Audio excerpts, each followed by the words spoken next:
Olá, você que nos acompanha aqui no canal O Tempo.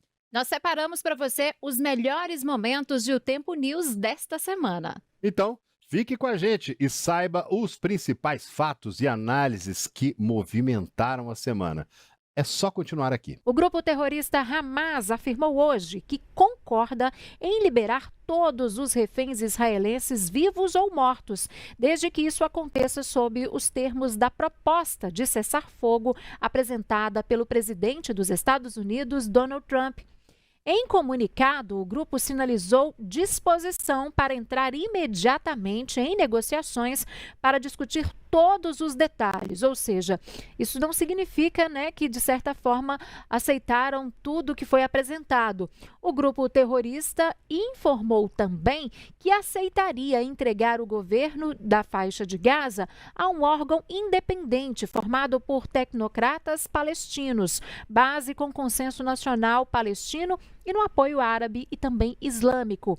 Mais cedo, o presidente Donald Trump impôs um ultimato com um prazo definindo, portanto, para que esse grupo aceitasse o acordo de paz que foi proposto para Gaza. Na rede social dele, Donald Trump anunciou que um inferno total, como ninguém jamais viu, poderia recair sobre o caso do Hamas não concordar com esse cessar-fogo até às 7 horas da noite do próximo domingo, pelo horário de Brasília. Trump pediu ainda aos palestinos inocentes, palavras dele, que deixassem uma área não especificada, antecipando aí um possível ataque, às forças remanescentes do Hamas. De acordo com o magnata ainda, a maioria dos combatentes do Hamas está cercada militarmente, encurralada, portanto está cercada, aguardando apenas a ordem para que as vidas sejam destruídas rapidamente. O republicano também explicou que sabe onde estão os membros fora dessa localidade e eles serão procurados e assassinados.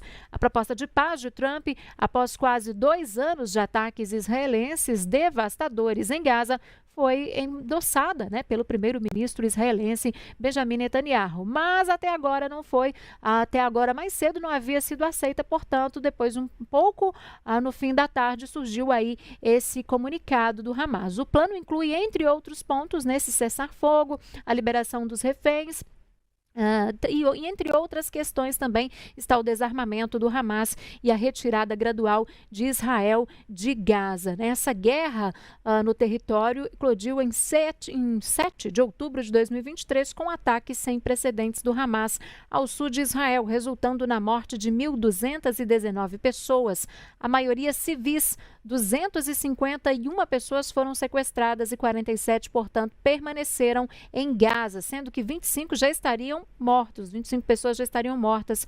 O Ministério da Saúde do governo, liderado pelo Hamas, garante que uma ofensiva de retaliação israelense matou pelo menos 66.225 pessoas. O número é considerado confiável pela ONU. Assunto, portanto, para a nossa conversa de agora com o especialista em geopolítica internacional, Lejane Mihan. Lejane, boa noite para você. Mais uma vez, muito obrigada por atender o nosso chamado, por estar conosco aqui no Tempo News para nos ajudar a entender um pouco melhor toda essa situação, E aí eu já começo te perguntando também como que nós podemos entender esse comunicado do Hamas, Isso, na sua avaliação, significa que, de fato, o Hamas aceitou aí o plano apresentado pela Casa Branca? Boa noite a toda a equipe aí do Tempo News, boa noite aos espectadores. Não, ainda é um sim, mas tem uma vírgula, tem um mas, Primeiro que o plano é muito complexo, mas é um plano feito completamente à revelia do povo palestino e de sua liderança. No caso, a liderança da resistência palestina, que está de armas na mão, que não é só o Hamas, são 5 grupos guerrilheiros que atuam em uma coordenação. O grupo Hamas, por certo, é o grupo mais forte, mais antigo, com maior estrutura, com maior número de militantes dedicados à resistência. Eles perderam, hoje é o dia 727, eles perderam em torno aí de 4.500 combatentes, mas estima-se que eles são 20 mil militantes armados, né? Bem, então, a pressão para o Hamas aceitar era muito grande. Eu tenho feito análise desde segunda-feira, quando o plano foi apresentado. Muito difícil o Hamas recusar. Por quê? Porque tem 47 países árabes e muçulmanos fazendo uma pressão para eles aceitarem. Mas não é só isso. A população de Gaza, os deslocados, os que têm suas casas já destruídas ou semi-destruídas, que ainda estão lá morando, mas não tem teto, esse povo quer que a guerra pare. A gente fala guerra em Gaza, mas não é uma guerra tradicional, é uma guerra desigual. De um lado, o quarto exército mais poderoso do mundo, na proporção, evidentemente, do seu tamanho, contra um grupo de guerrilheiros, de insurgentes armados. Muitas de suas armas são tomadas dos próprios israelenses nas suas operações de guerrilha, né? Aqueles mísseis que eles lançam são feitos a partir daqueles lançadores de mísseis chamados Katyushas, que foram fabricados na Segunda Guerra, foram recalchutados pelos engenheiros palestinos. Então, eles não são... Não é uma guerra simétrica, é assimétrica, né? Bom, aí o Hamas, então, aceitou. Mas aceitou, digamos assim, o primeiro ponto principal. Diz que libertará todos os reféns, vivos e mortos, né? Tem acho que 24 ou 25 corpos, né? O restante, o que a gente chama de reféns, é preciso também aqui esclarecer o jogo de palavras, né? São prisioneiros de guerra. Como quando a gente fala prisioneiros palestinos nas masmorras israelenses, também são prisioneiros de guerra. Eles não cometeram crimes, delito, roubo, assalto, latrocínio, não. Eles foram encarcerados porque lutaram pela independência e sua soberania e autonomia nacional do seu povo. Esse é o crime que eles cometeram. Então, eles são prisioneiros de guerra.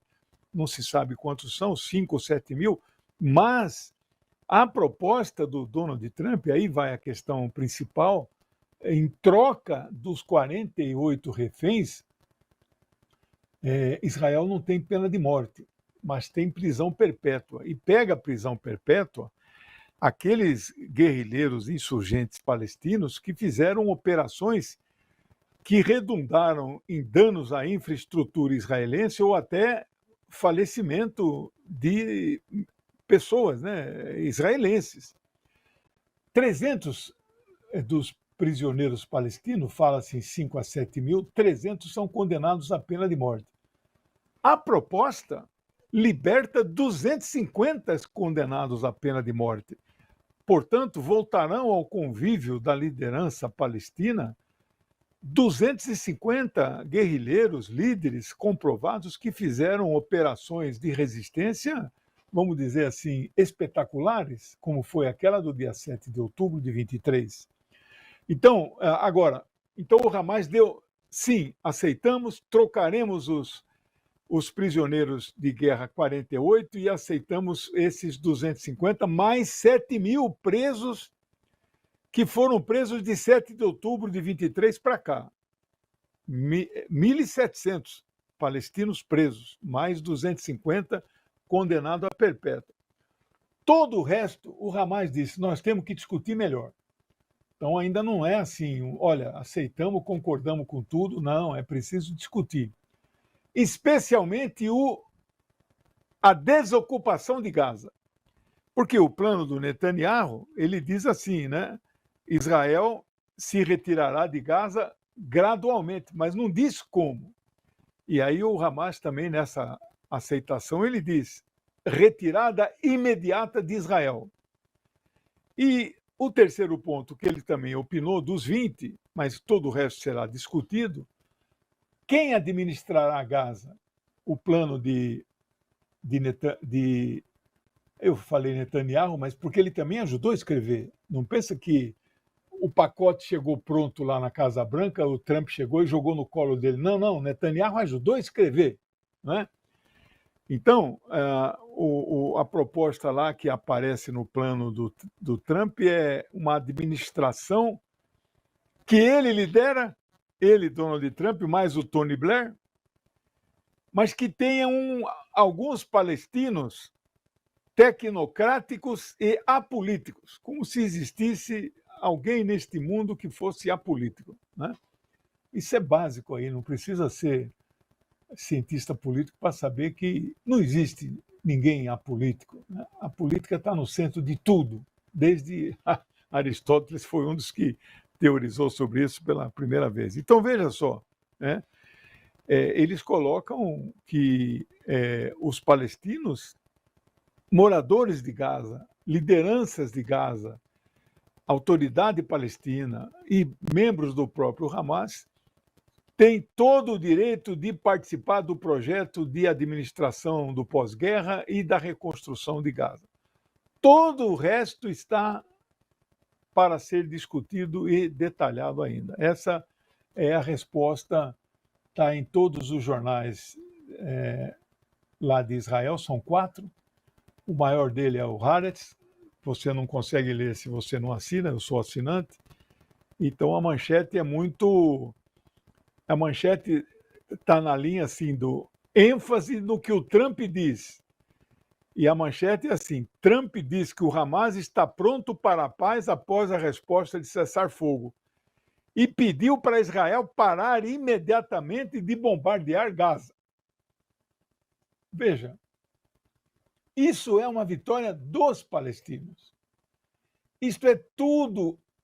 Aliás, tem aspectos do plano que Netanyahu teve que engolir seco, que ele não concorda com alguns aspectos do plano. Esta libertação de 250 condenados a perpétua, ele não está de acordo. Mais 1.700 palestinos presos.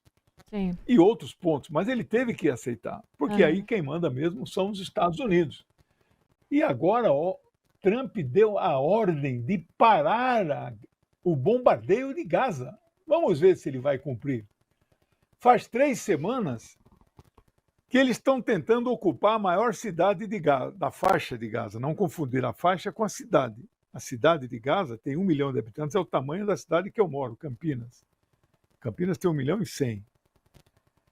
Ele mandou evacuar a cidade inteira.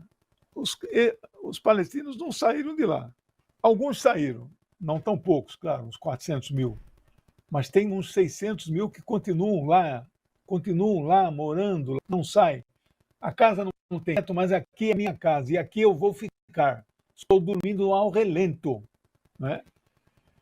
Então, 3 semanas que eles estão com os maiores tanques, os Merkavas, os maiores e mais sofisticados tanques, ar-condicionado, tudo eletrônico, joystick, né? Helicópteros, F-35 bombardeando. 3 semanas eles não conseguem tomar a cidade de Gaza. É uma derrota. Este exército israelense não conseguiu ocupar a faixa de Gaza 726 dias com esse 4º mais poderoso exército do mundo. E agora, depois de 3 semanas tentando tomar Gaza, eles não conseguem tomar Gaza, não é? Então vocês vejam, e agora Donald Trump manda suspender os bombardeios. Vamos ver se ele vai acatar. Teremos esse final de semana para fazer esse balanço. Bom, essas são minhas impressões sobre essa questão do plano aí, né? Ministro do Turismo, Celso Sabino, ainda permanece no cargo. Ele havia sinalizado que deixaria o governo ainda hoje, depois de acompanhar o presidente Lula em viagem ao estado do Pará. Sabino já entregou carta de demissão ao presidente Lula, mas continua, portanto, no cargo. A carta foi entregue por pressão do partido do ministro, que é a União Brasil, que quer se afastar do governo já de olho, nas eleições de 2026. O União Brasil deu um ultimato ao ministro para que ele deixasse o governo sob risco de ser expulso do partido. Ao entregar a carta, Sabino afirmou que ficaria ainda alguns dias no cargo, até esta semana, mas a demissão, que depende de assinatura do presidente Lula, ainda de fato não ocorreu. O ministro já declarou que gostaria de seguir no cargo até pelo menos a COP30 em novembro, mas destacou que respeitaria, portanto, a determinação do União Brasil. Presidente Lula, o que nós fizemos junto no turismo nunca será esquecido. E eu fico muito feliz e honrado de estar hoje aqui no meu estado do Pará para lhe dizer: nada, nem um partido político, nem um cargo e nenhuma ambição pessoal vai me afastar desse povo que eu amo e do estado do Pará, presidente. Conte comigo onde quer que eu esteja para lhe apoiar, para segurar na sua mão, porque reconheço e sei o seu trabalho e tudo que o senhor fez pelo Brasil. Luciene Landim, como é que fica então agora a situação do ministro do Turismo na pasta e também em relação ao partido União Brasil, hein? A gente segue sem saber, Síria. Para a gente lembrar, né, o que aconteceu, o União Brasil vinha ameaçando já desembarcar do governo Lula, deixar cargos e realmente para esse outro lado da política. No dia 18 de setembro, então, teve essa decisão. O partido deu 24 horas para que os filiados deixassem os cargos que ocupam no primeiro escalão do governo ou até em outros, né, outras situações ali envolvendo o governo do presidente Lula. Sabino, então, começou a ter conversas com o presidente da República, mas ele somente oficializou no dia 26 de setembro, ou seja, 8 dias depois que realmente iria sair do governo e escolher aí o partido ao qual ele integra, né? Até hoje, porém, ele segue como ministro. A gente viu ontem ele ao lado do presidente Lula no Pará, ali entregando e avaliando obras relacionadas à COP30. Hoje também os dois cumpriram agendas juntos, mas na data de ontem, inclusive ontem à noite, Sabino fez um aceno muito direto a Lula em meio a toda essa situação que ele enfrenta com o partido. Sabino ele fez praticamente uma declaração de fidelidade ao presidente, mesmo já tendo confirmado que vai deixar o cargo, né? Essa confirmação que veio há uma semana, mas a gente segue com essa indefinição, como eu falei agora há pouco. Nesse evento, então, Sabino falou que Lula pode contar com ele onde quer que ele esteja para apoiar, segurar a mão e diz também reconhecer e saber que tudo que o Lula fez pelo Brasil e pelo Pará. Então a gente tem essa situação ainda do ministro que anunciou que iria deixar o governo, mas até o momento segue com o cargo. E a gente tem uma outra informação, Síria, inclusive do repórter Gabriel Ferreira Borges, de que na terça-feira a União Brasil abriu um processo de expulsão de Celso Sabino justamente por essa indefinição. Esse sai, não sai do governo, cumpre ou não cumpre a decisão que a sigla tomou. O partido entendeu que Sabino já deveria ter deixado o cargo de ministro do Turismo há pelo menos 10 dias. Esse processo ele deve ter um relatório que provavelmente é pela expulsão se Celso Sabino não deixar o cargo, o comando do Ministério do Turismo até a terça-feira da semana que vem. Síria. Tá certo, Lu. E outro ministro que pode desembarcar do governo Lula é o do esporte, André Fufuca. O presidente do PP, o senador Ciro Nogueira, afirmou que o ministro filiado ao partido tem até a próxima terça-feira, portanto, para deixar o governo. Caso contrário, ele vai ficar sujeito a punições internas na legenda, como a perda do comando do diretório do PP no Maranhão. Ciro Nogueira acredita que Fufuca, que tem mandato como deputado federal, ainda vai ceder à pressão. Em entrevista à CNN, Ciro Nogueira disse que Fufuca terá que fazer uma escolha definitiva entre permanecer como integrante do partido ou manter a posição no governo, portanto, até a próxima semana. O PP, em decisão, conjunta com a União Brasil, já havia anunciado, né, o desembarque aí do governo Lula. O prazo final para a Fufuca deixar o cargo era a última terça-feira, mas foi prorrogado por uma semana. Ciro Nogueira também já indicou que não deve haver uma nova prorrogação nesse prazo.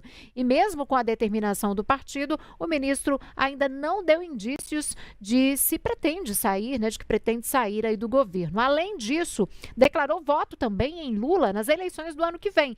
Ele tem pretensões também de concorrer a uma vaga ao Senado no Maranhão e avalia, né, que o apoio do presidente, portanto, seria fundamental. Ao mesmo tempo, a candidatura pode ter prejuízos caso decida comprar essa briga aí com o próprio partido, né? Luciene, que situação complicada a do ministro, hein?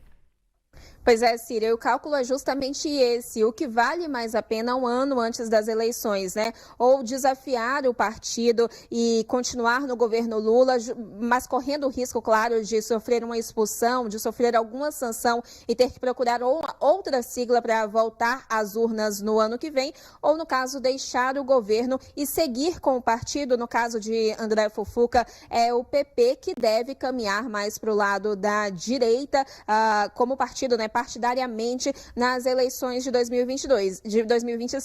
Esse é o cálculo que é feito por André Fufuca, que comanda o Ministério do Esporte, que também foi feito por Celso Sabino e, de certa forma, ainda é, né, nos bastidores ali, diante de toda essa indefinição. Mas então os dois estão nessa mesma situação, né? A gente lembra que a situação de Celso Sabino, do União Brasil, André Fufuca no PP, os dois partidos, eles estão atuando conjuntamente, estão federados e tomaram essa decisão, então, de desembarque do governo Lula, pedindo a entrega de cargos. A posição, ela é conjunta desses dois partidos. A gente tem agora, então, essa manifestação do presidente do PP, Ciro Nogueira que é senador, né, e agora fala publicamente que deu até terça-feira para a Fufuca deixar o cargo, o comando do Ministério do Esporte, mesmo prazo que a União Brasil deu para Celso Sabino, e a expectativa no partido, no PP, é de que Fufuca ceda realmente a essa pressão para não sofrer sanções que podem, inclusive,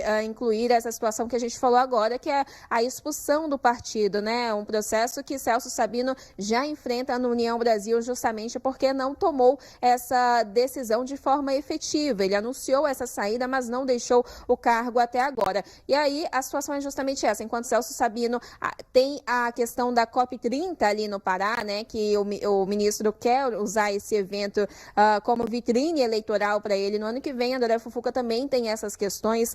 Ele deve disputar as urnas aí pelo Maranhão e avalia realmente qual cenário pode ser mais vantajoso para ele, ficar ao lado de Lula ou ficar ao lado do partido. Síria.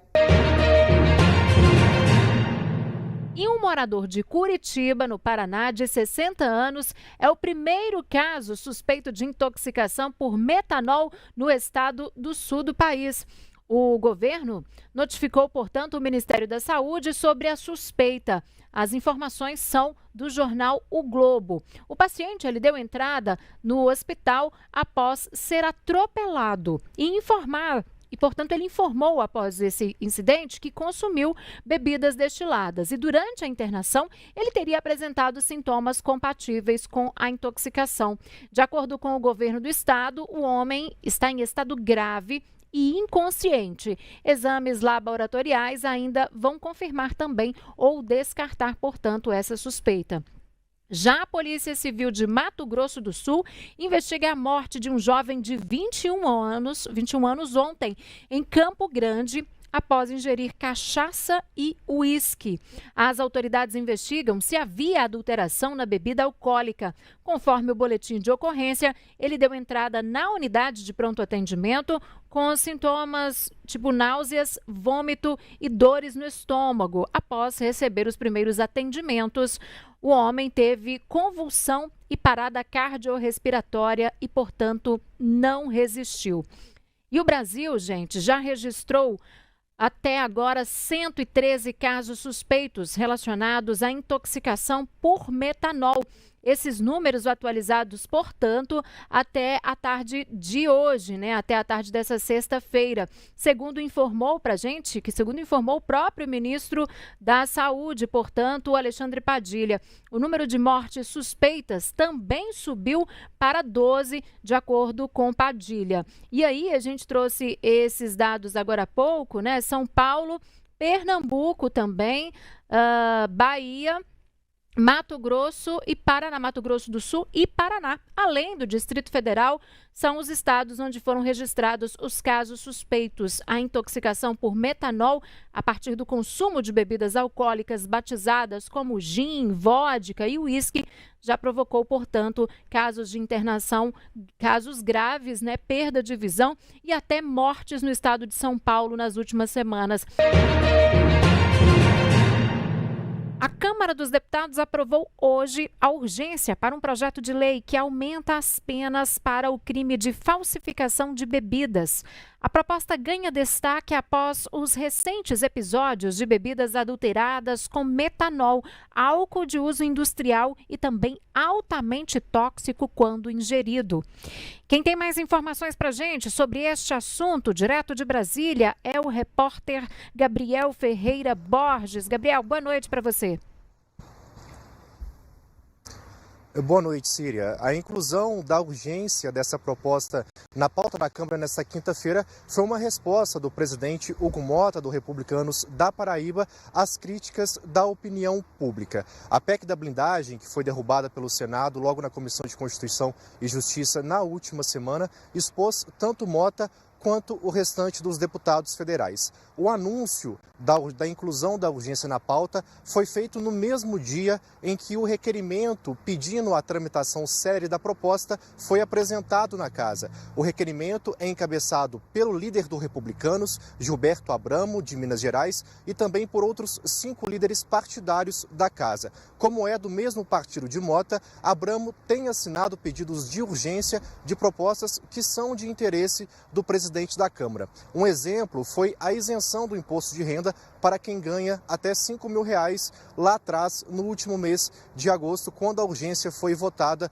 aqui no plenário, né? Essa proposta, que classifica como crime hediondo a falsificação de bebidas, estava parada na casa há 18 anos, desde 2007, quando foi apresentada, e durante esse período teve 6 relatores na Comissão de Constituição e Justiça, mas nenhum parecer foi apresentado e foi votado. Esta não é a primeira proposta em que Mota investe para tentar contornar o desgaste da Câmara provocado pela aprovação da PEC da blindagem. Há 2 dias, o presidente já havia levado a plenário a urgência de um pacote com 8 propostas de combate ao crime organizado. Agora, Mota deve designar um novo relator para essa proposta, que classifica como hedionda a falsificação de bebidas, e o parecer deve ser levado ao plenário nas próximas semanas para que seja votado pelos deputados. Síria. Tá certo, Gabriel, muito obrigada pela sua participação. E ainda sobre esse assunto, os requerimentos de urgência, né, eles permitem, portanto, que esses textos sejam votados diretamente no plenário, né, sem passar, portanto, por comissões temáticas. O texto estava em tramitação na Comissão de Constituição e Justiça desde 2007, ano que foi apresentado pelo ex-deputado Otávio Leite, do PSDB do Rio. O projeto aumenta, portanto, as penas para o crime de falsificação de bebidas, como o Gabriel trouxe, né, que passaria de 4 a 8 anos de reclusão para 6 a 12 anos, portanto. E já foram registrados até agora 59 casos suspeitos de intoxicação por metanol, sendo 11 confirmados. Desses registros, 5 em Pernambuco, 1 no Distrito Federal e 53 em São Paulo. A gente tem os detalhes nessa arte que a gente vai colocar na tela para você, trazendo, portanto, estes números para te atualizar. Olha só. Os casos, portanto, notificados, 59, 11 confirmados, 5 em Pernambuco, 1 no Distrito Federal e 53, portanto, em São Paulo. Apenas uma morte decorrente desse tipo de intoxicação foi, de fato, confirmada pelo Ministério da Saúde no estado de São Paulo. Mas óbitos, né, mais 7 óbitos seguem, portanto, em investigação, sendo 2 em Pernambuco e os outros também em São Paulo. E para monitorar os casos de intoxicação, o Ministério da Saúde instalou hoje, em caráter extraordinário, uma sala de situação que reúne equipes técnicas dos Ministérios da Saúde, Justiça e Segurança Pública, entre outras áreas, para monitorar, portanto, essa situação. Os profissionais vão atuar na análise sistemática dos casos suspeitos, além do planejamento da organização, da coordenação e também do controle das medidas a serem adotadas, enquanto persistirem, portanto, os riscos sanitários e a necessidade de resposta nacional à intoxicação por etanol após o consumo de bebida alcoólica. Hoje, um caso suspeito foi registrado no Distrito Federal. Trata-se do cantor Gustavo da Hungria Neves, de 34 anos, conhecido como Hungria, um dos principais nomes do rap e do hip hop brasileiro. Ele foi internado no Hospital DF Star, em Brasília, com sintomas que levantaram, portanto, a suspeita de intoxicação por metanol, substância tóxica encontrada em bebidas alcoólicas adulteradas. E segundo o boletim médico, o artista chegou à unidade apresentando fortes dores de cabeça, náuseas, vômitos, visão turva e acidose metabólica, que são sinais clínicos compatíveis, com casos graves de intoxicação. A equipe médica informou que Hungria recebeu tratamento especializado logo após a internação e que segue em investigação da causa exata, portanto, do quadro clínico. A assessoria do artista comunicou que ele está na UTI e, portanto, fará tratamento com hemodiálise. A assessoria também informou que todos os shows previstos para este fim de semana foram remarcados. De acordo com a agenda de shows do cantor, Hungria se apresentaria amanhã, sexta-feira, na cidade de Ribeirão das Neves, em Minas Gerais. E no fim da tarde de hoje, Leandro Hungria, irmão do rapper, falou com a imprensa sobre o tratamento realizado. São 4 horas de hemodiálise, tá? Já está na segunda hora, então por volta de 19h30 ele vai acabar a hemodiálise, vai entrar na dieta, vai comer, que ele está fraco, ainda não comeu nada devido aos cuidados dos médicos, mas está estável, está falando, a turvação na vista já acabou, mas está bem fraco, não está podendo ficar de pé, não está podendo levantar, não pode fazer nada de brusco a princípio, mas os resultados são, graças a Deus, os melhores possíveis. A ida para a UTI, mediante as informações que temos dos médicos, é justamente porque é um caso novo no DF, Então, devido às informações que tem de São Paulo, e todos os sintomas que ele teve foram os sintomas que as pessoas que ingeriram metanol em São Paulo tiveram, então os médicos optaram por ter um aparato melhor. Vamos subir para a UTI, vamos fazer uma filtragem no sangue, que é através da hemodiálise, para a gente descartar qualquer contaminação no sangue do Hungria.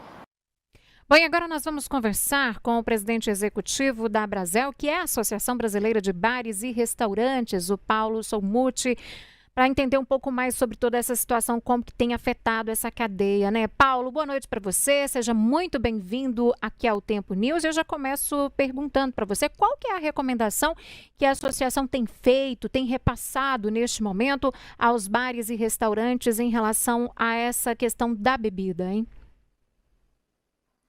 Ô Síria, obrigado pela oportunidade que nós estávamos falando. Eu queria primeiro destacar a nossa preocupação com as autoridades demorarem tanto para alertar a sociedade. No caso de Pernambuco, que você mencionou, parece que aconteceu em agosto. Então, a primeira coisa que eu gostaria de recomendar para a sociedade, para as autoridades, é celeridade nas apurações. Nós temos comemorando um fato muito positivo, não temos nenhuma contaminação oriunda de bares, restaurantes comprovada. Então, isso dá um certo conforto, mas não afasta a pessoa. Você colocou, o setor está engajado em garantir mais e mais segurança aos dois. E para isso, primeira coisa que nós recomendamos e abrimos ontem foi um curso online feito com as associações, em parceria com as associações das principais do país. E esse curso foi um sucesso. Ontem, mais de 10 mil empresários participaram, ainda não tem os dados de hoje. Hoje a gente também teve mais 3 turmas, às 14, às 16 e às 18. Amanhã teremos outras 3, o que mostra a sensibilidade do setor para a importância de garantir uma segurança de todos os produtos, segurança do alimento, no caso específico, a gente está falando da bebida destilada. Então, esse tem sido a nossa recomendação, que se qualifique. Agora, também, se for o caso, a gente pode detalhar quais são as principais dicas. Pois é, isso que eu queria também que você falasse. Quem nos acompanha, as pessoas estão com muitas dúvidas nesse momento, né? As pessoas estão com receios e, de certa forma, com razão, é a saúde de cada um. A gente vê muita movimentação em grupos de WhatsApp, nas redes sociais, né? Quais são os principais cuidados, quais são as dicas que vocês podem repassar para essas pessoas na hora de fazer a compra, na hora de ingerir uma bebida alcoólica, portanto? Paulo? Primeiro, eu queria, dizer que nós estamos felizes e torcendo aqui pela recuperação do Hungria e também dizer que ele fez a coisa certa. Teve um sintoma, teve uma dúvida, procure um médico. Nós já tivemos vários médicos dizendo, inclusive o próprio ministro da Saúde, que não é fatal se atendido prontamente. Então, acho que esse é um alerta importante que a gente aproveitar a audiência aqui do tempo para dar para todo mundo. No que diz respeito ao nosso setor, nós temos algumas dicasinhas muito importantes que estão sendo compartilhadas nesse curso para todo mundo. Algumas são muito específicas para os donos de bares e restaurantes, mas tem algumas que servem também para a observância do consumidor.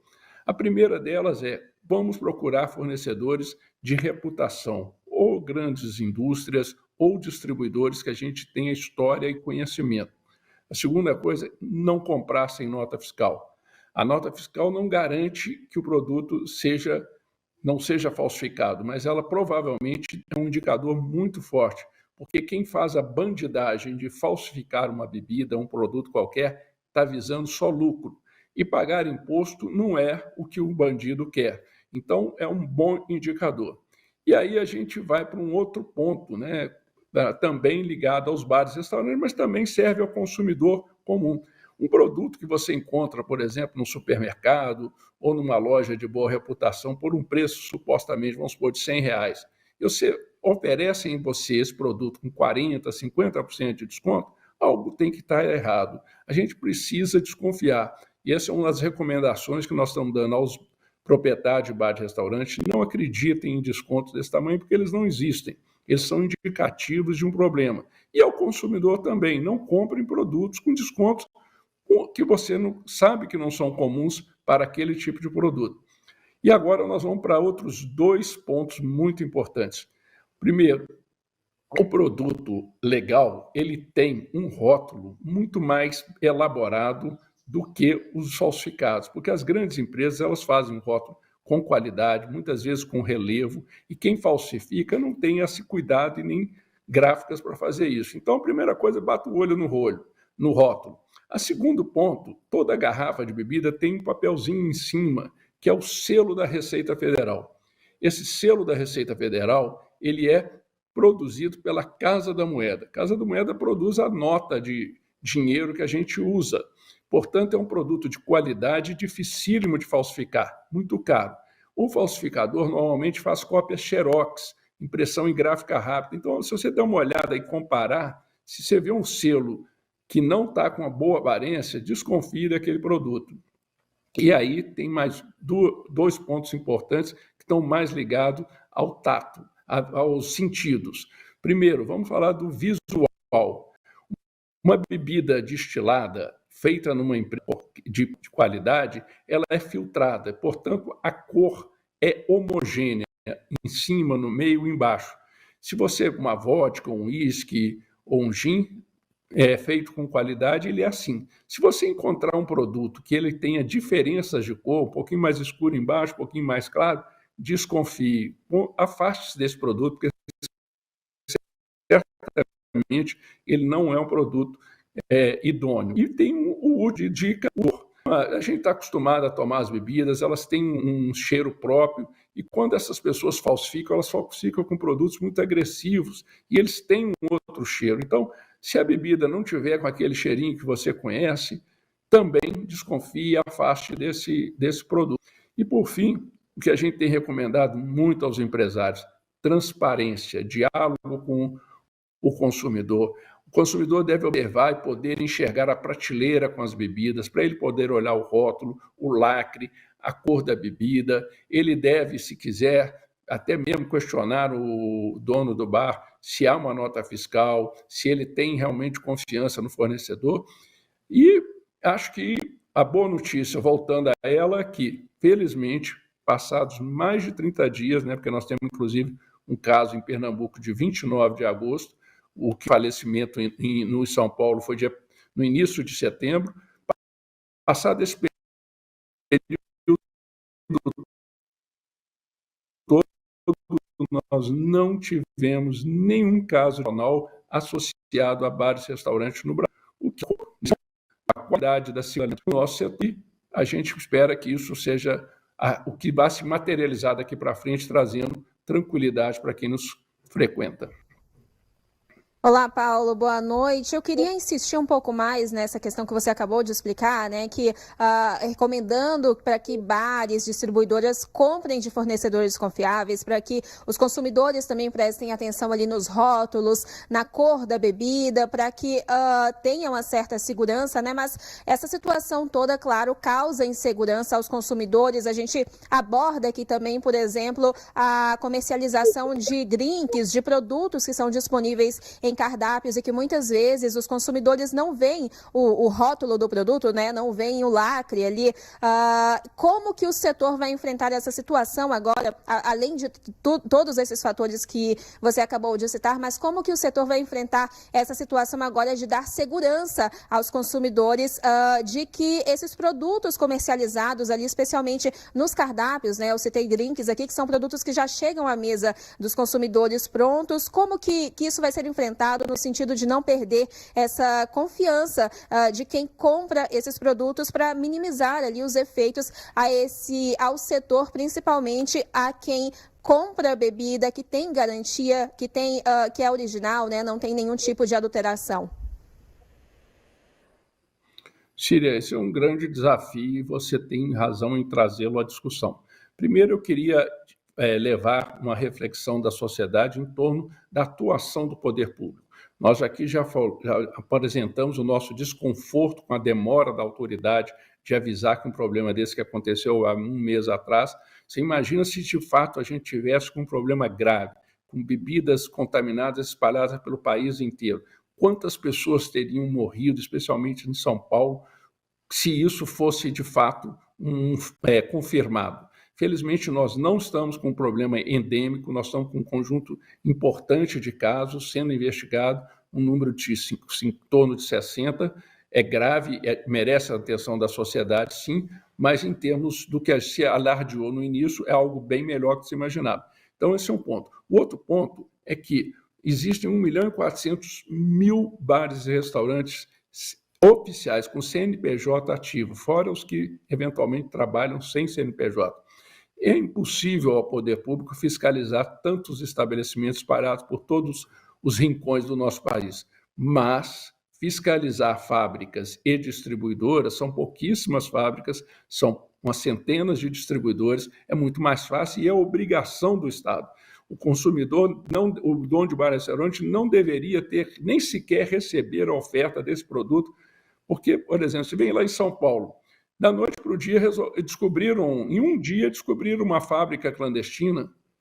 Aí você levanta duas hipóteses. Ou já sabiam que essa fábrica existia e ninguém tomou providência, ou é possível descobrir uma fábrica em 24 horas e basta que o poder público faça um grande esforço, que nós vamos acabar com as fábricas clandestinas aí em 30, 40, 60 dias. O que a gente quer é uma sociedade com um poder público mais atuante, né, mais transparente. Isso vai ajudar demais. O desafio que você coloca de confiança do consumidor, ele é fundamental. E aí não é só em bares e restaurantes, né? A gente vai, por exemplo, no médico, no hospital, a gente precisa confiar naquele produto que está sendo injetado na gente. A gente vai numa clínica de estética, a gente precisa confiar no produto. Então, a confiança no fornecedor, ela não se materializa exatamente conhecendo o remédio que foi aberto, o produto foi... Você precisa procurar bons fornecedores e acompanhar o histórico do setor de bares e restaurantes. E, especialmente neste momento, é um histórico muito positivo. Nós não temos, com toda essa observância da sociedade, com toda a observância da imprensa, com toda a observância das autoridades, inclusive policiais, nós não temos um único caso de metanol, contaminação associada a bares e restaurantes. Todos os que foram identificados e comprovados até agora não têm origem em bares e restaurantes. Então, eu acho que escolher aquele estabelecimento, continuar frequentando aquele estabelecimento que sempre te entregou um produto de qualidade, no qual você sempre foi feliz, e confiar. E, obviamente, confiar como? Confiar buscando estimular transparência dos estabelecimentos. Por fim, eu falo que a gente tem que ser como os aviões. Não bastam ser seguros, eles precisam parecer seguros. Então, os donos de bares e restaurantes têm que se empenhar em dar segurança ao consumidor. Se for o caso, convide para conhecer o seu balcão, convide para conhecer sua cozinha, se abram a esta investigação do consumidor, ao diálogo com ele, porque todos teremos a ganhar. O consumidor por um produto saudável, lembrando que também frequentam os bares e restaurantes nossas famílias, nossos funcionários e nossos amigos. Então, nenhum dono de bar e restaurante faria um ato desse de maneira consciente. Mas existem procedimentos a serem tomados e responsabilidades a serem cobradas, sim, do nosso setor.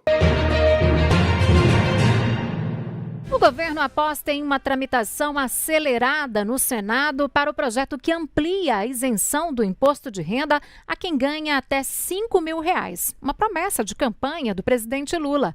A expectativa é que a lei esteja em vigor no ano que vem. O ministro da Fazenda, Fernando Haddad, comemorou a aprovação. Foi um golaço do Congresso Nacional. Você há de concordar comigo que foi uma votação histórica. Esse projeto, ele não busca só justiça tributária, ele busca justiça tributária com neutralidade fiscal. Ou seja, o projeto está ancorado num equilíbrio fiscal. Ele não aumenta a arrecadação, não diminui a arrecadação.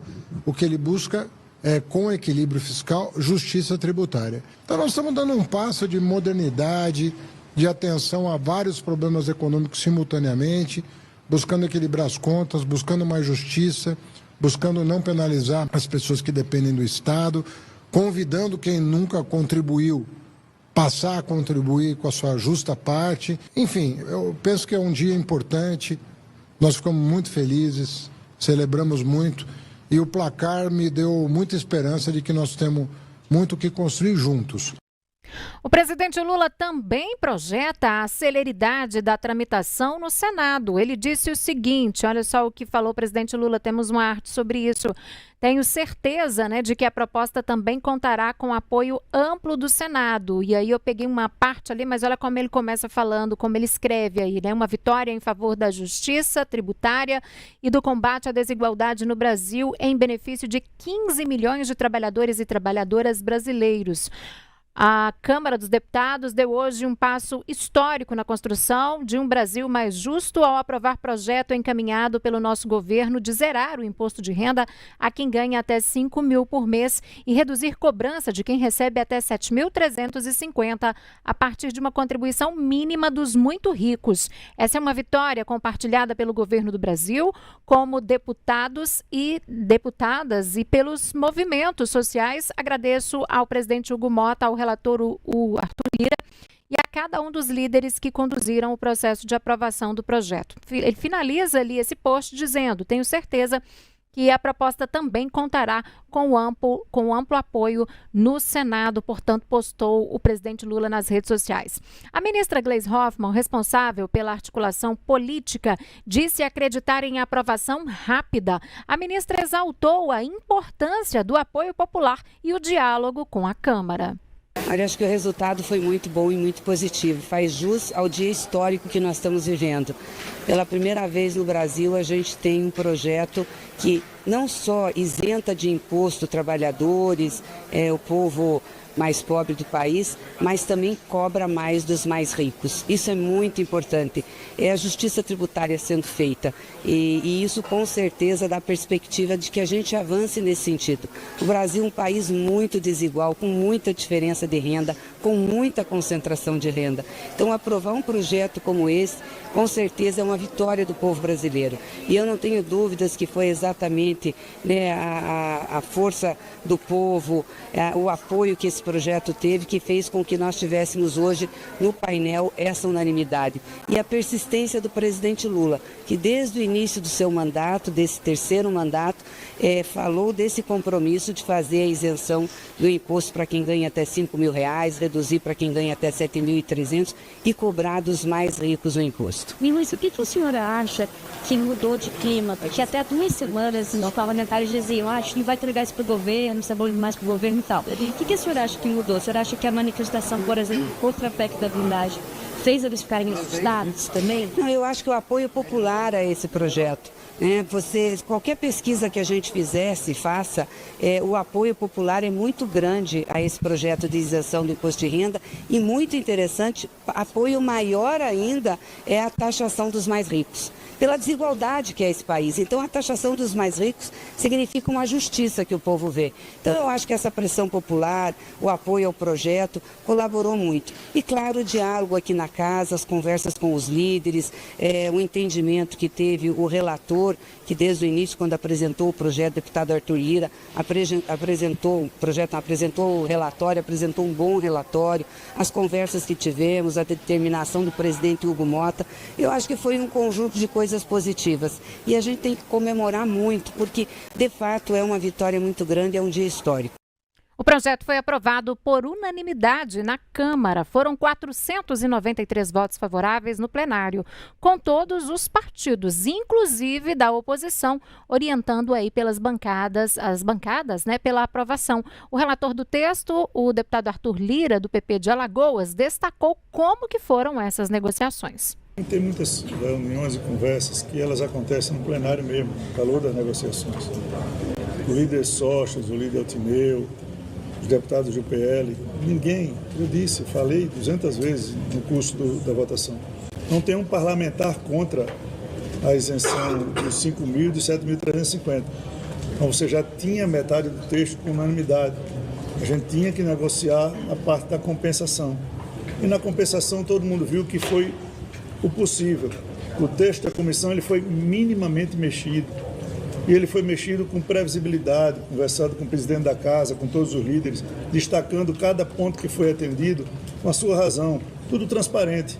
Quando isso acontece, você não gera insegurança no plenário, você sabe até onde pode negociar e as conversas elas fluem de maneira mais fácil. Foi isso que aconteceu no final. Após a aprovação em tom político, o presidente da Câmara, Hugo Mota, disse que o Congresso sempre está do lado do povo brasileiro. Dos ministros Fernando Haddad e da ministra Gleisi Hoffmann, que procuraram dialogar todo o tempo para viabilizar desde a construção do texto até a construção política para que a matéria pudesse ser votada. É uma matéria de muito interesse do presidente Lula, que teve essa plataforma colocada ainda na eleição lá em 2022 e que agora, em parceria com o Congresso, em parceria principalmente com a Câmara dos Deputados, nós tivemos a condição de poder construir o texto mais justo possível. O trabalho do presidente Arthur, que teve o texto aprovado por unanimidade, tanto na comissão especial como no requerimento de urgência e agora surpreendentemente no plenário, com 493 votos, demonstra a maturidade que a Casa tem para enfrentar temas que são importantes para a população brasileira. Serão algo em torno de 16 milhões de brasileiros e brasileiras diretamente beneficiados com essa isenção. Alguns em sua totalidade para quem ganha até R$5.000, outros parcialmente para quem ganha até R$7.350 e compensando esse benefício tributário a ser dado a essas pessoas que ganham menos com o rendimento daquelas pessoas que ganham mais. Então é uma grande noite para a Câmara. Quero mais uma vez aqui reconhecer o trabalho não só do sempre presidente Arthur, mas também do deputado Rubem Júnior, que presidiu a comissão especial, dos deputados que participaram da comissão especial, dos líderes partidários que tiveram hoje durante todo o dia, e vocês aqui da imprensa são testemunha que nós fizemos na semana passada a reunião com os líderes, hoje novamente, e o que nós tivemos ao final, uma votação de um tema abrangente e complexo como esse, sem ter um destaque apresentado. A votação ela se deu apenas no texto do relator, que teve a habilidade de construir com os demais líderes aquilo que representou a redação final, e agora a matéria segue ao Senado Federal, demonstrando que a Câmara tem compromisso com o Brasil, que a Câmara é amiga do povo, que a Câmara quer olhar para frente, sempre na certeza de poder tratar aquilo que é prioridade para a população brasileira como uma prioridade para esta casa, e é dessa forma que nós vamos seguir trabalhando para cada vez mais levarmos iniciativas e propostas que possam verdadeiramente ajudar a melhorar a qualidade de vida do povo brasileiro. E no final da votação, Hugo Mota afirmou ser um dia histórico para a Câmara dos Deputados. Encerramos essa votação em um dia histórico para o Brasil e para esta casa. A aprovação da isenção do imposto de renda é um marco de justiça fiscal, mas também de união. Aqui demonstramos que, quando o tema é o bem-estar das famílias brasileiras, não há lados nem divisões. É interesse do país acima de qualquer diferença. Este é um momento importante da nossa história, um passo firme para um Brasil mais justo, mais digno e mais equilibrado. O Brasil precisa e merece a nossa união e o nosso trabalho. Que essa aprovação seja lembrada como uma conquista coletiva, como um gesto concreto de que a Câmara dos Deputados sabe ouvir, sabe decidir e sabe estar ao lado do Brasil. Muito obrigado. Está encerrada a votação. E além da isenção para quem ganha até R$5 mil, vai haver desoneração parcial para rendimentos de até R$ 7.350, inicialmente estimada em 25,8 bilhões ao ano. A proposta teve um custo recalculado para 31,2 bilhões após ajustes que foram feitos por Arthur Lira. A compensação virá principalmente da cobrança sobre os mais ricos, né? Uma alíquota mínima de imposto de renda vai incidir sobre quem ganha mais de R$600 mil por ano, ou seja, 50 mil por mês, chegando a 10% para rendas anuais a partir de 1,2 milhão. Também vão ser tributados em 10% dividendos superiores a R$50 mil. Arthur Lira afirmou que a proposta ela vai beneficiar diretamente 15 milhões e meio de pessoas, enquanto cerca de 140 mil serão atingidas na compensação da isenção. Luciene Landim, a gente ouviu muito Hugo Mota, Haddad, Lula falarem aí dessa expectativa, né, de que seja uma votação VaptVupt, uma votação bem rápida no Senado, né? Depois dessa vitória bem expressiva na Câmara. De fato, isso deve acontecer, né, Lu? Deve acontecer essa expectativa também desse projeto de lei no Senado. A gente lembra que na Câmara dos Deputados a gente teve aí pouco mais de 6 meses de análise, né? Esse projeto foi enviado pelo governo do presidente Luiz Inácio Lula da Silva ali em março, ali no começo do ano, logo na abertura do ano legislativo, né? Em março, e foi aprovado então somente na noite de ontem pela Câmara dos Deputados. Mas com essa votação bastante expressiva que a gente viu, com unanimidade dos presentes no plenário, né? Foram 493 votos favoráveis, nenhum contrário, e a gente pega esse placar de 493, além da presença do presidente, né? Hugo Mota, que estava conduzindo a sessão. Então, a gente tem uma expectativa, sim, de análise rápida no Senado.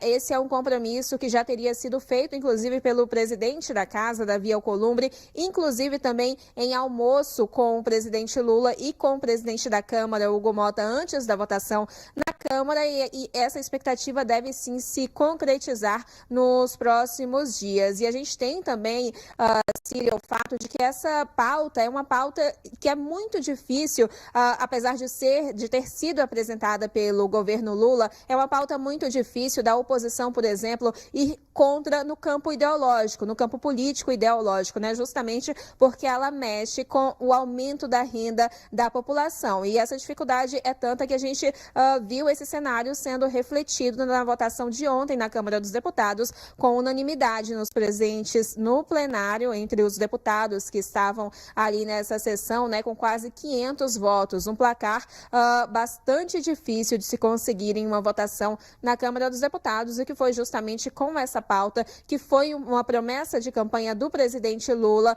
enquanto ainda era candidato ali nas eleições de 2022, mas que também já tinha sido campanha do governo anterior, né, ocupado pelo ex-presidente Jair Bolsonaro. Por aí também a gente tem esse cenário, claro, além dessa questão de mexer com a renda da população, de ser uma oportunidade de aumento da renda da população, a gente também tem essa questão política de já ter sido promessa ali dos dois campos como um fator que contribui, claro, com esse quórum, né, com esse placar expressivo, e que a gente deve ver um resultado bastante semelhante no Senado. E a expectativa, só fechando, então, falando sobre essa previsão de votação, né? A gente ainda não tem uma data cravada de quando esse assunto vai ser realmente votado, se ele vai passar ali primeiro por uma comissão antes de ir para o plenário. A gente precisa esperar uma definição de Davi Alcolumbre sobre esse assunto, mas fato é que a expectativa é de aprovação nesse ano. Claro, não deve ir até dezembro, essa aprovação deve vir antes no Senado, mas nesse ano, justamente para que essa mudança, né, a isenção dessa alíquota do imposto de renda para quem ganha até R$5.000 entre em vigor ali já no início de 2026. Ali começa a valer já no mês de janeiro, que foi justamente essa também a promessa feita pelo presidente Lula quando enviou esse projeto ao Congresso Nacional. Síria.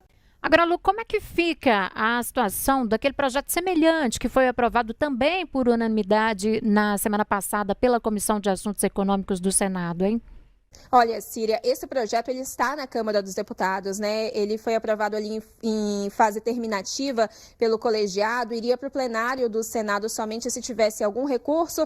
Não foi o caso, ele está na Câmara, mas não há indicativo de que esse seja o tema, o projeto, né, vencedor de análise aí nesse assunto, nessa pauta da isenção do imposto de renda. Com a votação de ontem, inclusive com esse placar expressivo, unânime, como a gente bem destacou aqui, a Câmara dos Deputados não tem intenção de revisitar esse assunto por meio de um outro texto, ainda que esse seja o texto que foi votado e que foi aprovado pela Comissão de Assuntos Econômicos no Senado em caráter terminativo. A tendência é que essa pauta de ampliação da isenção do imposto de renda seja realmente resolvida por meio desse texto apresentado pelo governo Lula e que foi aprovado na noite de ontem no plenário da Câmara dos Deputados. Então, a gente deve ter uma decisão nos próximos dias do Senado com esse texto do governo. Síria. Tá certo, Lu. Bom, e o que muda, na verdade, de fato, né, na prática? Essas mudanças, se de fato começarem a vigorar em janeiro do ano que vem, tem muita gente com dúvida, né?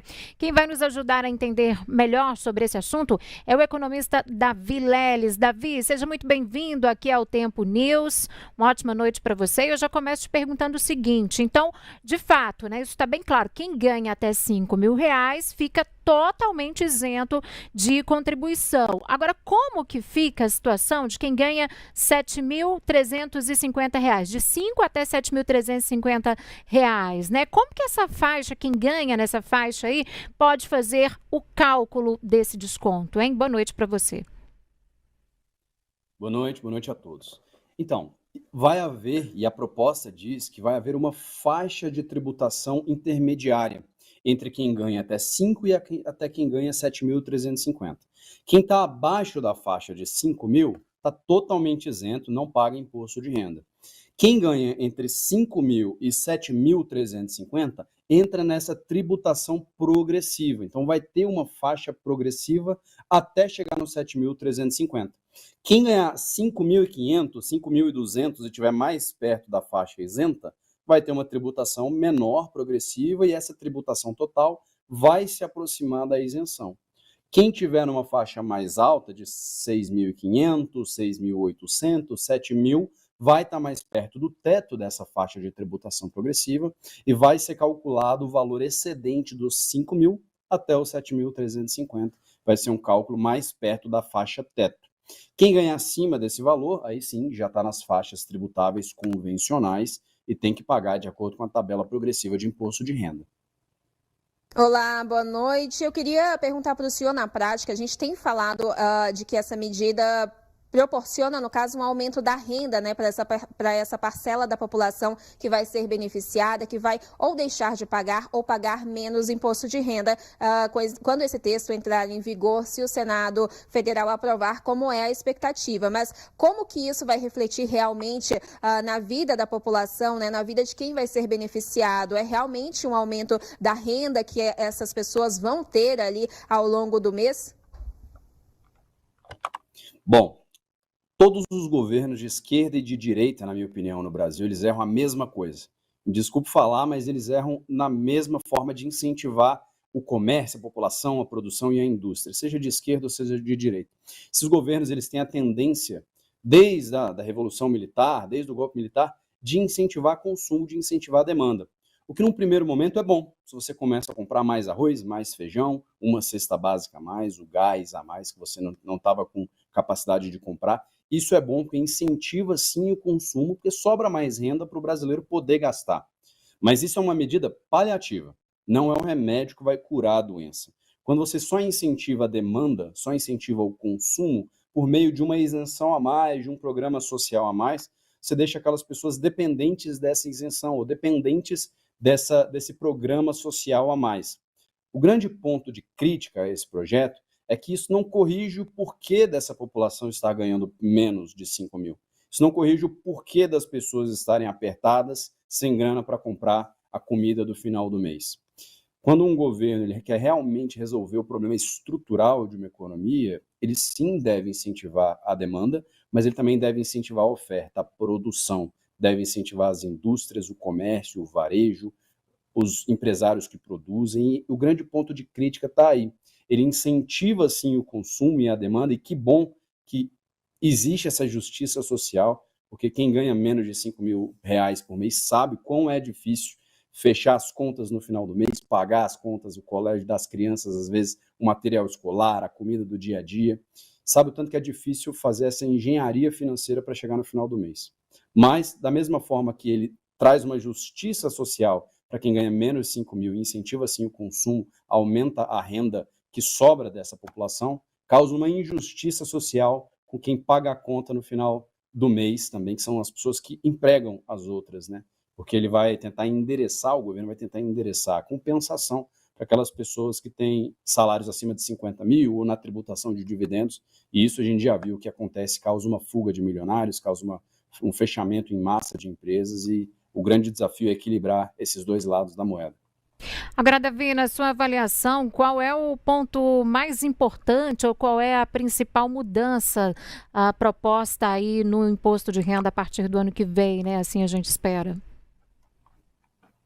Bom, para tentar simplificar, vamos falar dos três principais pontos. Nós temos primeiro a proposta de isenção, que a gente está falando, de salários de rendas abaixo de 5 mil e dessa faixa de transição até 7.350. Esse é o primeiro ponto, traz justiça social, alivia um pouco do fardo de quem ganha até isso, diminui a carga tributária, e isso é proveitoso para quem está nessa faixa e vai ter uma sobra de capital ali que antes era gasto com imposto, agora vai ser gasto provavelmente com consumo. O segundo ponto principal é a tributação dos dividendos. Então, a partir de janeiro de 2026, a proposta diz que aqueles dividendos e lucros pagos às pessoas físicas acima de 50 mil por mês, né, 600 mil no ano, eles passem a ser tributados, né, numa alíquota ali de 10% de imposto de renda na fonte. Isso é importantíssimo, porque as grandes empresas, as pessoas que recebem acima de 50 mil por mês em dividendos, vão ser muito impactadas. E o terceiro ponto é o imposto de renda de pessoa física mínimo, né, para quem ganha acima de 600 mil no ano, que tem um início de tributação, até um teto de quem ganha 1.200.000 no ano. Isso daí também é uma tributação de renda que visa compensar essa isenção até 5 mil, que é uma renúncia fiscal.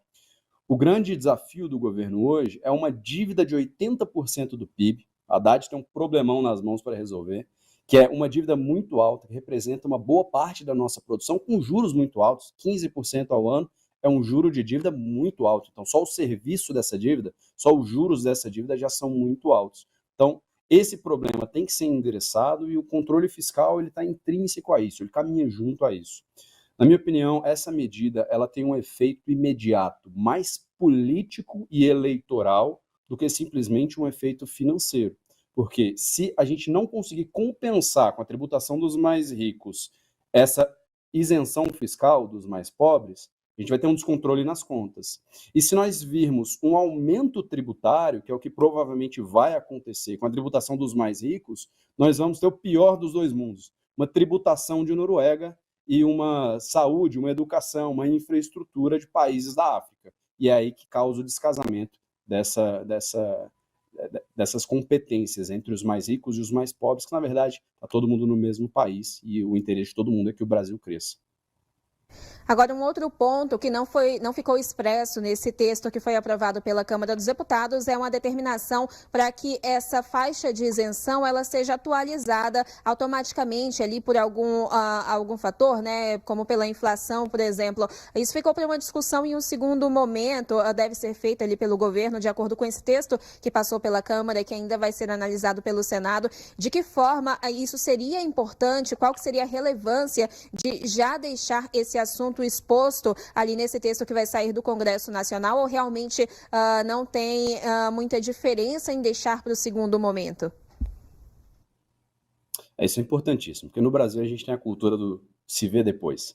E nesse ponto a gente não pode ver depois, né? Quando você tem qualquer tipo de quantia financeira, nós chamamos de valor do dinheiro no tempo, a correção desse valor ao longo dos anos. O Brasil, historicamente, tem uma inflação alta, que agora está até bem controlada, ainda acima do teto da meta, né? Por isso os juros tão altos, mas ainda bem controlada comparada com outros momentos da nossa economia. Mas, se não houver, e eles não fizerem de maneira constante essa correção, pelo menos por algum índice, pela inflação, as pessoas que começam a ganhar mais, mas não porque estão ganhando mais, mas só tendo uma correção do nosso índice de inflação, elas não vão ganhar poder econômico, não vão ter um ganho econômico, um ganho financeiro, porque só estão corrigindo a inflação, então não estão comprando mais, e aí vão continuar pagando mais imposto, porque vão começar a entrar em faixas mais altas de tributação. Imagina quem ganha R$5.000 por mês e está isento hoje, daqui 2, 3 anos tem um salário corrigido pela inflação no período, entra na faixa de cobrança de imposto de renda, e essa pessoa ela não teve um ganho financeiro real, ela só corrigiu a inflação. Se ela comprava 20 cestas básicas no final do mês, ela vai comprar agora 19 ao invés de 20, porque a cesta básica aumentou de preço, mas a tributação está comendo uma parcela daquilo que foi só um reajuste inflacionário. Então é importante, sim, já endereçar essas mudanças, e eu acho que essa isenção até 5 mil é benéfica para a população mais pobre, que é a maior parte do Brasil, que ganha 1, 2 salários mínimos no máximo, e tem uma família de 3 filhos para sustentar. Isso é benéfico, essa justiça tributária ela é muito boa e vai aliviar um fardo das costas de muita gente. Mas como vai ser endereçada essa compensação, que é o maior ponto de crítica a essa proposta.